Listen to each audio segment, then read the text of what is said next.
Thank you for that data-packed, inspiring speech. You know, when I think about the 200 million Mobike users that she had referenced, I think about data and how that will give China an advantage in AI. China's 1.4 billion people are generating more data than almost all the other nations combined.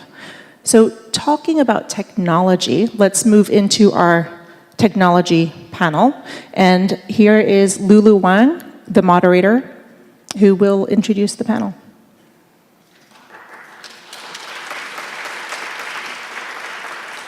She is the CEO of Tupelo Capital.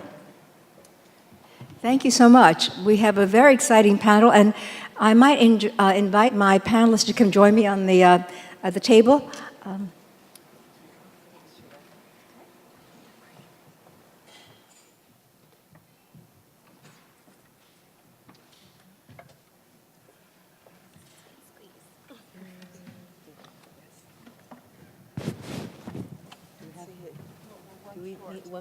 One more here. Oh, yeah. Let's bring maybe one from that side. We'll slide down. Yes, we can squeeze a little bit. We can move a little bit over there so that we can add one more chair.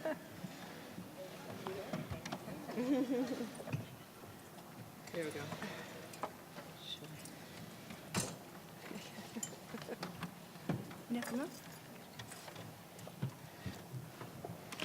You can tell we have a very take-charge panel here. We could even move furniture.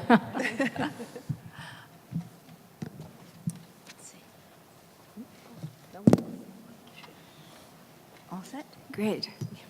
Well, we're delighted to be with you today. And I'll very quickly introduce my panelists, and then we'll go into a discussion, then Q&A afterwards. We have here with us Yan Long, right over here, who is the chairperson of Sun Media Group, talk show host, very well known, and the author of In Search of Artificial Intelligence. We also have with us Lily Zhang, who is the managing partner of Deloitte in M&A technology, Caitlin Long, who is the CEO of Wyoming Blockchain Coalition. And finally, Julia Stein. She is the CEO of Maven, a subsidiary of General Motors.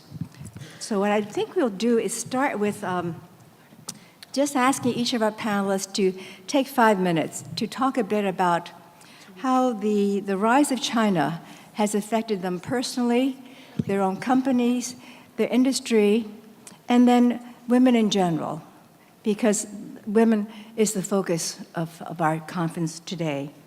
And then perhaps in their remarks, I might ask them to talk about particular opportunities and challenges they've experienced in the past that's very specific to them. And then moving from the past to the future, what are some of the major hurdles or opportunities in front of them? And again, relating this to themselves as well as to women in the business world. I think then finally, I might ask them to touch upon how some of their experience with some of these issues, how it might have been different if they were doing not business in China, but business in other places of the world. Because many people find doing business in China quite a paradox. And I think I'd like to see if that is either a true one or not. So I might kick off and then maybe just start with Julia. Absolutely. Good afternoon. It's a privilege to be in such amazing company today. I'll talk a little bit about my background, and obviously General Motors has a rich history in China. I happen to run a very new venture for General Motors, Maven. And what Maven does, it's not only a new brand, but it's a completely new business model for General Motors that transform the typical ownership experience into the new age. Majority of the wealthiest generation in the world, the millennials, they prefer access versus ownership. And it affects automotive industry in a very profound way. So about 2 years ago, we embarked on a journey of launching an internal startup, which General Motors hadn't done probably for more than 20 years. And we looked to access the customers who would not be our typical owners. And just roughly to say that the general age of automotive businesses, people who own cars, is above 50 years old, and that's on the younger side. So obviously the whole new generation is looking to have a very different experience. So automotive is profoundly changing from the typical design, build, sell model into something that transforms into services. And of course, we're US companies in the forefront.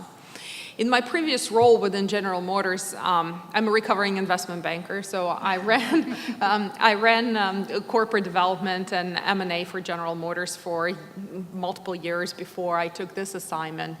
And China is a huge partner in automotive growth that we experienced. And the partnerships in China we cherish a lot. It's really creating a new environment. So there are a couple of trends that in automotive that I see today in China specifically.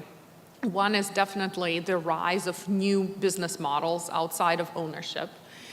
The traditional companies today are really transforming themselves into new products, and electrification is going to be the future, not just in the US, but in China as well, and our partnerships are doing the same in China.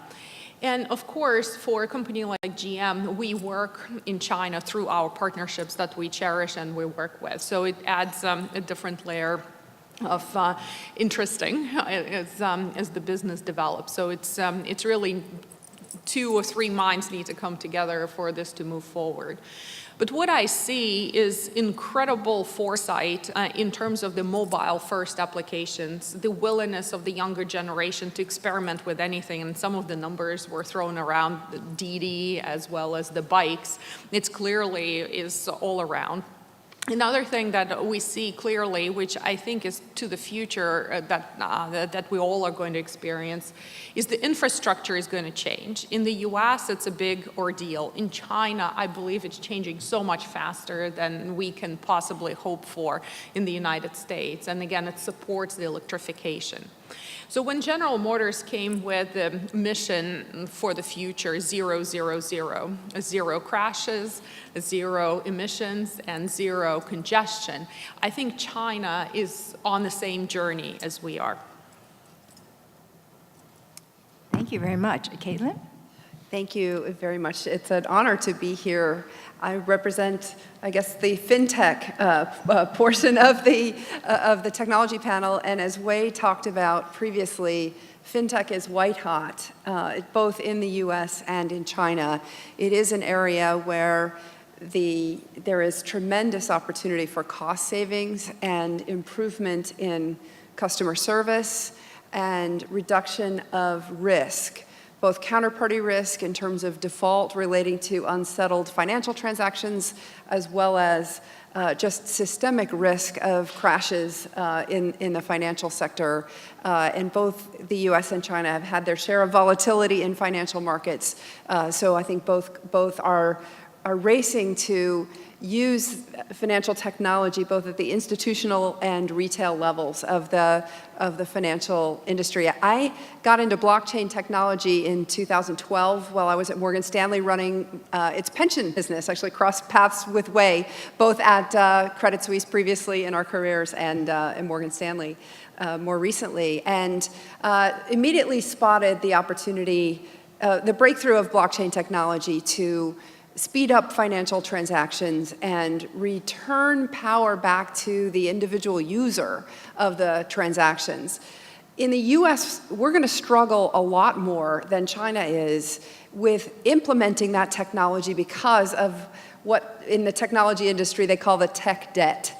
Tremendously ugly legacy financial IT infrastructure in the big financial companies, some of whom have old technology where the developers literally have retired, and every now and then they have to call them back because they just don't have folks, they don't have total control over the technology. It is actually scary, and I'm not pointing to any one institution. I'm talking about every legacy institution has technology problems like that if they've been around long enough. The Chinese banks in general don't have that, and therefore, or certainly don't have as much of that, and therefore have a much greater opportunity to harness the benefit of blockchain technology. I think also at a macro level, I don't know for sure because I have no direct insight, but the PBOC in China is much further ahead with respect to using blockchain technology for payment settlement at the institutional level than the Fed is. The Fed, in my opinion, is lagging far behind. There are other central banks in the world that are working on using blockchain technology for payments, and I would put the PBOC, the Bank of England, and the Bank of Canada at the top of the list, with the Fed lagging far behind, and I think that's something that the U.S. is going to regret. But just to close, China still has a closed currency system, and so the benefit of all of this, I do really feel like the two countries are quite separate. I had an opportunity, because Hang Seng invested in my blockchain startup, to spend time in Hangzhou and spend time with Alibaba as well. And boy, it is interesting how the two markets are really quite separated. There hasn't been very much overlap between the two markets because of the structure of the financial system. But from where I sit, I think China is in a much better position to deploy this technology more quickly and make that happen when it is ready to open up. Thank you very much. Lan Yang? Sure.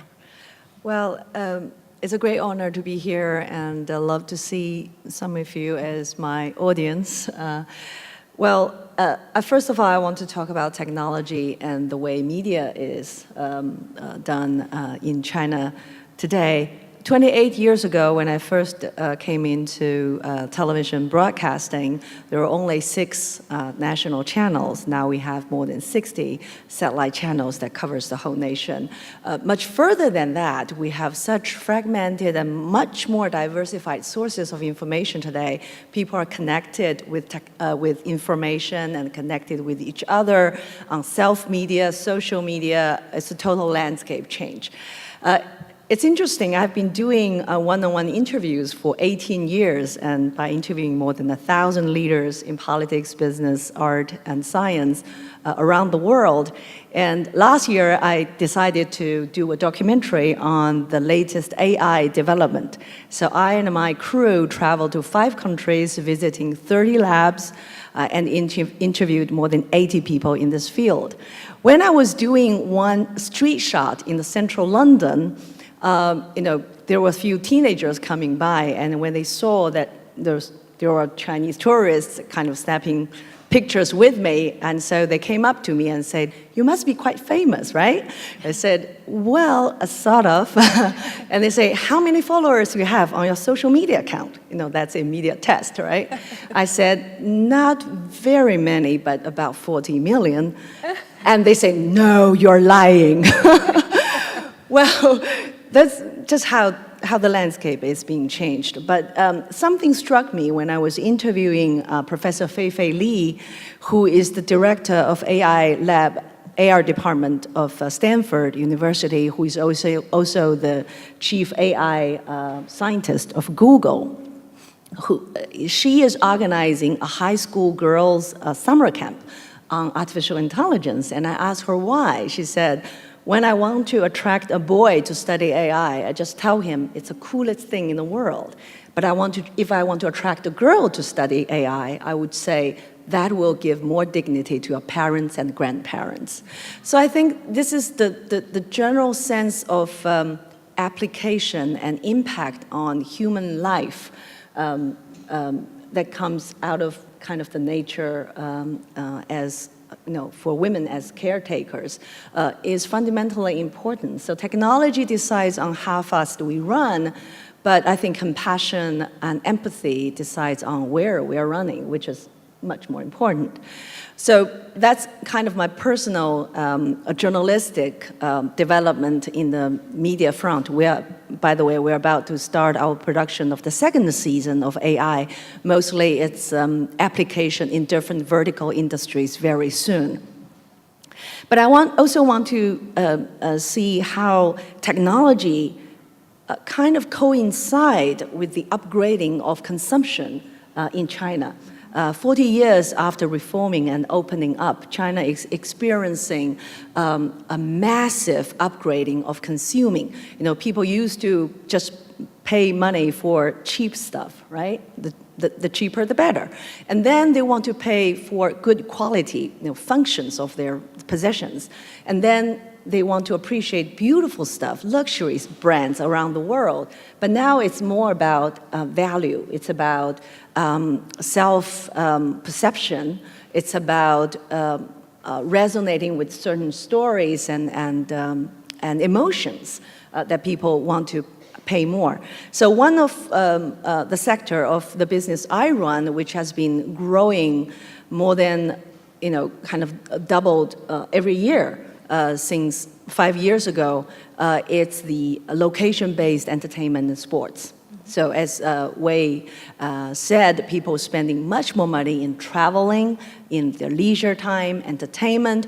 Although a lot of information can be obtained from the internet, people do value experiencing stuff. So, for example, we produce the biggest outdoor rock and roll music festival probably in the world because we have more than 100,000 audience every day, and straight for 3 days in the vast grassland in northern Beijing, Zhangjiakou, 张北草原音乐节, and it's even growing. And also at the same time, we come to see a very strong need for women in education. Well, first of all, 70% of Chinese women work, including elders and infants. So that ratio is even higher than French men. So basically, Chinese women work, right? And they have a lot of potential. They do have a strong self-motivation. And according to our survey with universities, the top 3 factors that influence women's sense of value and self-well-being is first, health, second, free time, and the third, the potential of their career. So we can see a generation of very self-promoted, motivated women in China who seek to improve themselves in business, in lifestyle, in parenting, in leisure, traveling, reading, all sorts of things like that. So Her Village community that I founded 10 years ago is now becoming a multimedia platform for women learning. So we have signed up more than 100 bestseller authors, experts, more than 30 publishers in China. We offer all online and offline, paid and unpaid courses and programs for women to meet their needs. So that's how, well, my part of business has been affected by Thank you so technology. much, Long. Very interesting and getting very much to the guts of this panel. But let's now go to Lily, and then we'll go to other discussion. Lily? Thank you very much. It's a great honor to be here. I think we talked about automotive, cars, and fintech, blockchain, and media, and what's a partner in an accounting firm doing here. And I've been with Deloitte for my first job and still holding the last job here. I've spent 20 years in the Silicon Valley, and I'm on the board of Huayuan Keji Xiehui, one of the largest Chinese American high-tech associations trying to promote US and China technology and training and promote people and connection. And then I went from there to my own startup within Deloitte that is moved to Hong Kong for 8 years and really providing services to our clients that are investing in China or from Chinese companies investing outbound to the United States. And through that process, I learned that as Chinese, I don't know China as well as I should. And one anecdote, I was in Shenzhen trying to buy a fresh fruit, and I realized I didn't have enough renminbi. I didn't have cash. So the gentleman looked at me, and he's on the back of a bike. He says, "If you ask me nicely, I'll give it to you for free. Or you can pay me on WeChat." He has a cardboard, it says WeChat, and I didn't know how to use it. So he taught me how to use it. And then he says, but you still need to have money in your wallet, which I don't. Then I have to ping a friend who then transfer money to my wallet, who then pay for the food. So I was learning. Now, in an accounting firm, most people think of it as an accountant's. That's auditing and tax. That's what we do. But today, sitting at 38.9 billion in revenue, 37% of our revenue is from Deloitte Consulting. They're not CPAs. There are a lot of them are technical background. So I just want to mention a few things that are different, that sort of converges everything together. One is we started with something called Deloitte Digital since 2012, and acquiring different companies that are in the media space. The most recent one is Heat in 2016, a full-service advertising, digital advertising agency. With that 11th acquisition, Deloitte becomes one of the large digital agencies in the world, and with 7,000 professionals, 2.1 billion in revenue. Another thing, blockchain. We established the blockchain lab in New York, January 1st, 2017, and nearby. And we have the same lab in Dublin, which is before New York, and one in Hong Kong, focused on fintech, processes, security. And as you know, that this week is a whole week of blockchain, and we're one of the anchor sponsors in that event. And we really now have over 2,000 people working on the blockchain area front to end, and including a lot of tax issues and so forth. And we entered into more than 70 or plus alliance with different companies.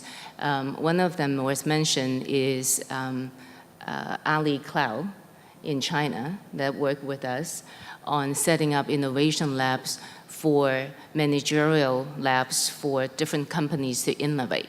So for all that innovation for all of us, we also had something called the Catalyst Fund, which invests in startup companies now with 50 business cases, connecting ecosystem of 20 startup companies, really help us promote and help our clients solve problems.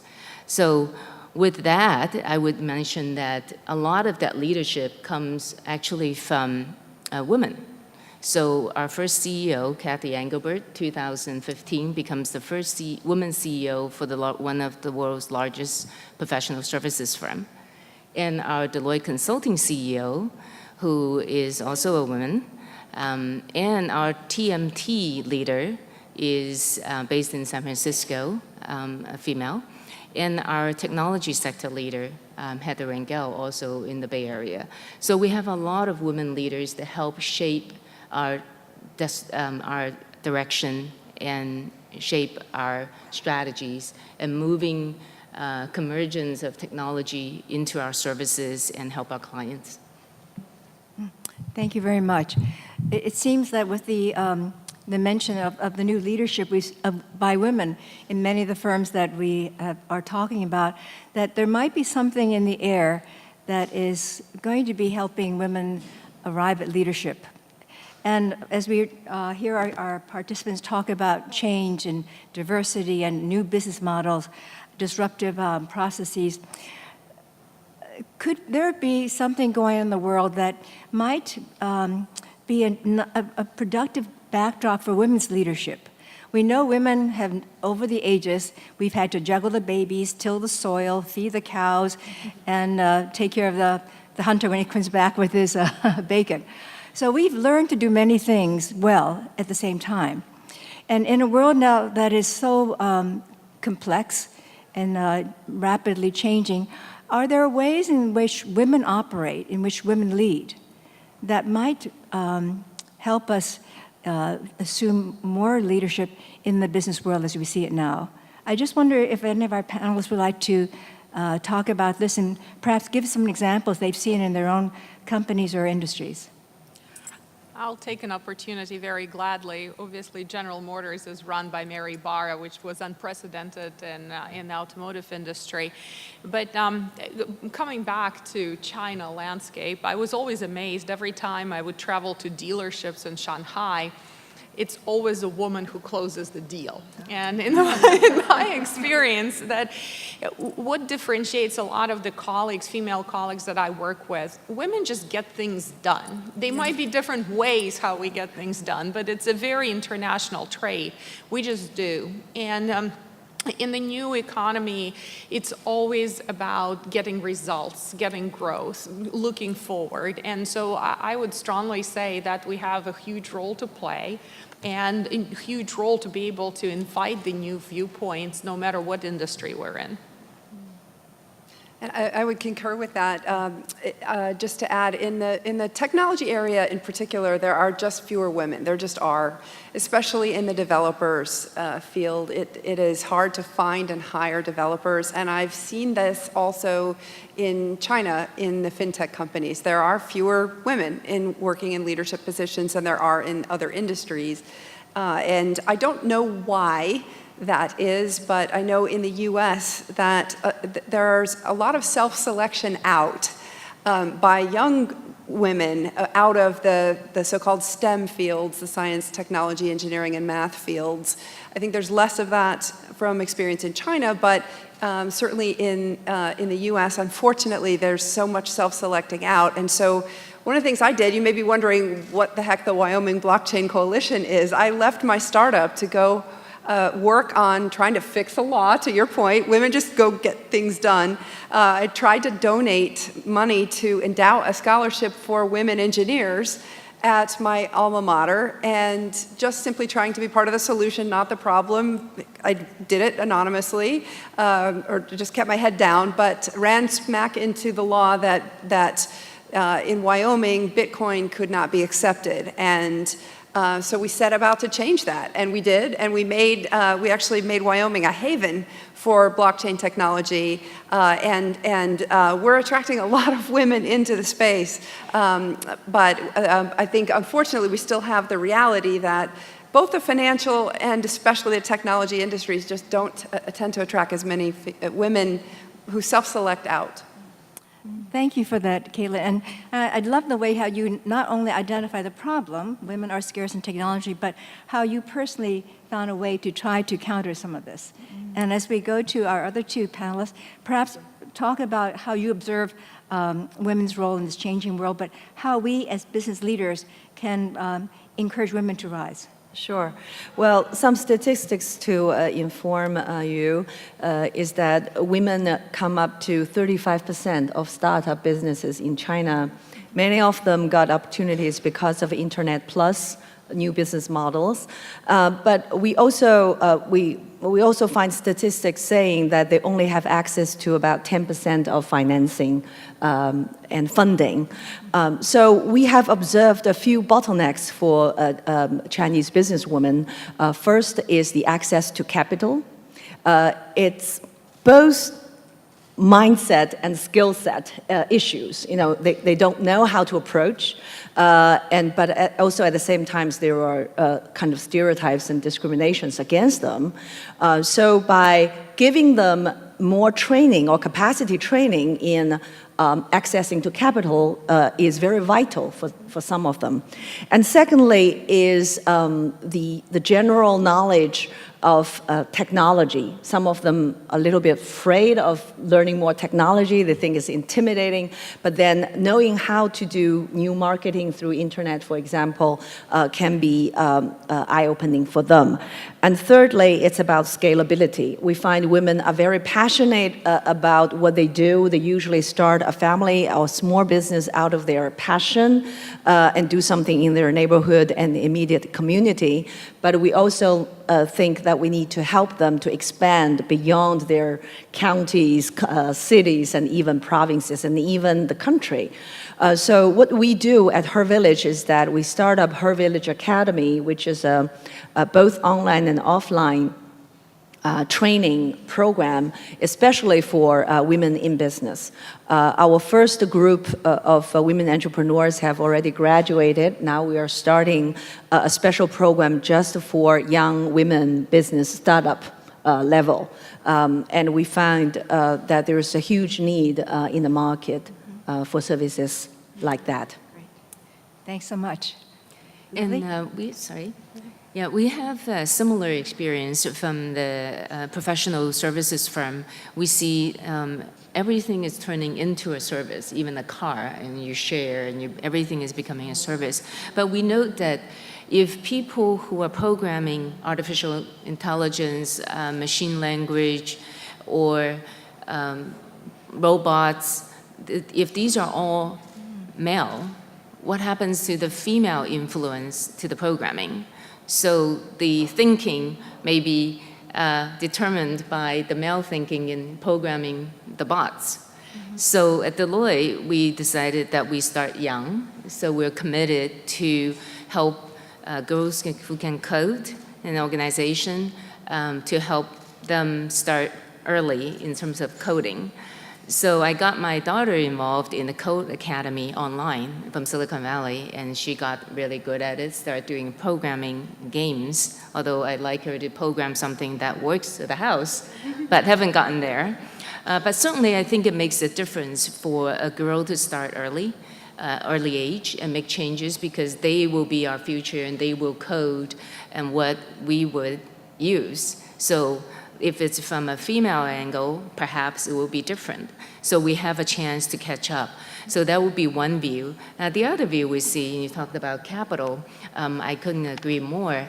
When I was in Hong Kong, what I realized is a lot of very smart, intelligent, financial areas, experts, female leaders, but our startup entrepreneurs, female entrepreneurs, are in China. So we start working with, I started one of the co-founders for Women in Leadership in Hong Kong, with the Pearl River Delta Hong Kong chapter. So to connect the entrepreneurs with the professionals with a lot of knowledge and funding and VCs. And that actually got one of the projects kickstarted in Hong Kong with robotics as well as artificial intelligence in Hong Kong, and one on lifestyle, and one on e-commerce in China. So those are small things that we do, but I think overall, for us to take our steps forward, we do have a lot of leadership at different levels.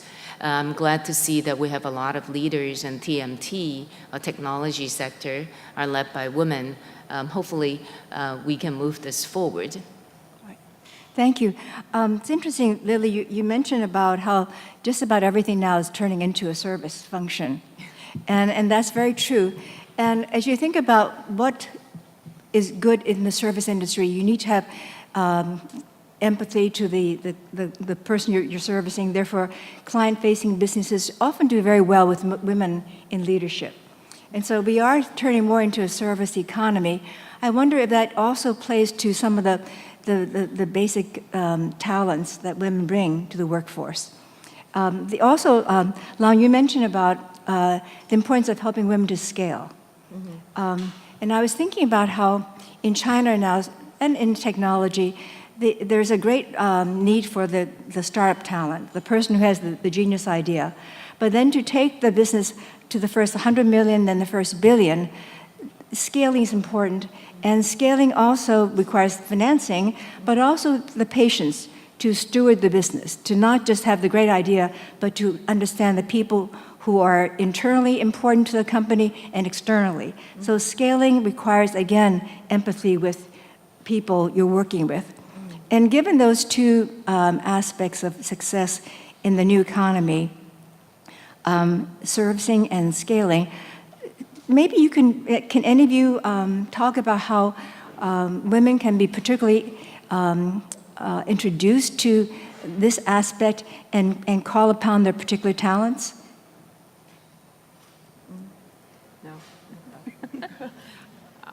I'll offer a thought, especially on the scaling front, and just building off some of my panelists' comments before. We need to think big. Yeah. So I think whatever personal qualities you have and the dedication and day-to-day, you just need to step back and say what it can possibly be. Just take all the constraints, take all of the realities out of it and dream a little bit. And because then that pool is really going to drive the business. And sometimes, again, notwithstanding with gender, you see a lot of more freedom than the other sex has with that, just because of some of the inherent training they have. And for women, I just would want to offer one advice. Don't limit yourself in any shape or form, not by who you are, not by what you studied or how you think about the world. Just take that all away and see where the imagination leads you. Terrific. Well, I found women have a lot of opportunities in social enterprises in China, especially when the civil society is very much underdeveloped.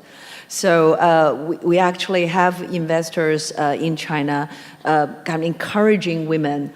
Although in business registry in China, we don't have the social enterprise category. You're still regarded as a profit-seeking business. But nevertheless, it has many social impact on poverty relief, on education of girls and women, and also on education, health, and many other fronts. So I can foresee that more women will be in the social enterprising front in China. Thank you.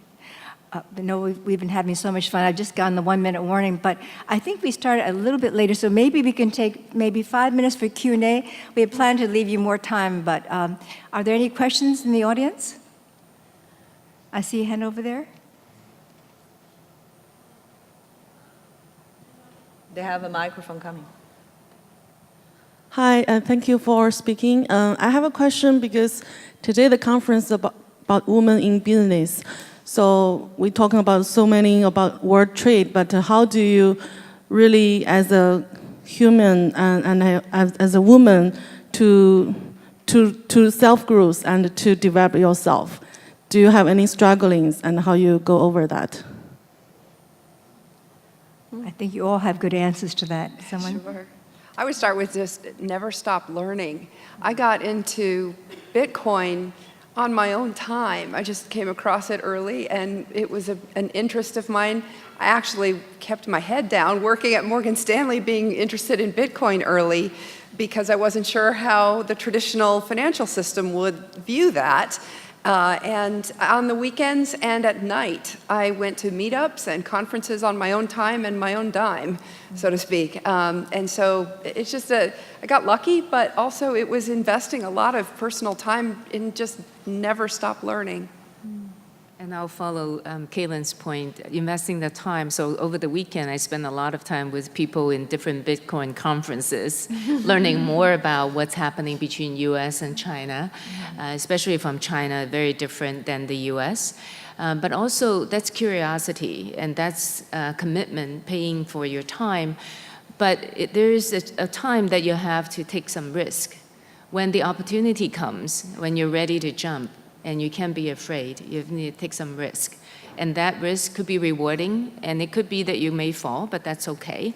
So having support, having friendship, and have people, mentors, who can help you with that regard, that would be good. I think certainly curiosity, ability to take risk, and then execute on it. Don't be afraid of failure. And I think there is no startups that I dealt with didn't fail a few times before they become successful. So I would give that as my advice. Okay, thank you. Maybe we'll take one more question, then we will thank our panelists. Over there? Thank you. May I ask a question to Yang Lan? It's just how to balance, the job and family. Just for example, okay, if somebody invite me to go to China to work full time, I'm a professor working at university. Okay, in China they would like people to go to China to work at university. However, my husband has a good job, and he works to one of the top the company in United States, high tech, and I have two lovely kids. They are in United States. They are in good, one of the top, United States University, and Duke University. So, so how can I balance that? Yeah, thank you. Well, first of all, that's a fair question. But the certain unfairness about this is that people only ask that question to women entrepreneurs. So in revenge, I always ask the business leaders that I interview, how do you balance your work and life? They all seem shocked at the question.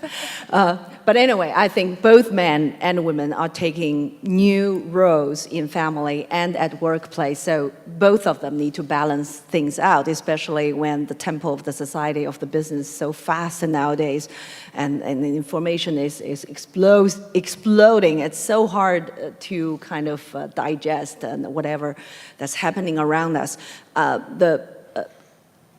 Realizing that everyone's life is so much different, there's no tip for, that would fit everyone. I would say take care of yourself first. Because we feel that the general role-taking for women, especially in the Chinese cultural environment, is about sacrificing. It's about giving yourself up for the benefit of your family, husbands, and especially children. But I would say that there is a general need to change the cognition of ourselves. And there is a change of the role of women in families too. So in China, we're saying that we as mothers, we should be a great human being, first of all, and set up a good example for our children. And for example, our motivation to work, to learn, to contribute to the society should be a good example to our children. So I guess take care of yourself mentally, healthily, and career-wise, and to be resilient, self-sustainable a mode of life, and then you can better balance. And also, my suggestion is that never afraid to seek help. Because sometimes you want to hold everything on your shoulders and it seems like a superwoman. We are not. We don't have to be perfect. We don't have to be superhuman beings. We can ask for help. So those are only some of the opinions I can provide. Thank you. What a wonderful and positive end to our panel. So I thank you so much, our wonderful panelists. Let's give them a hand.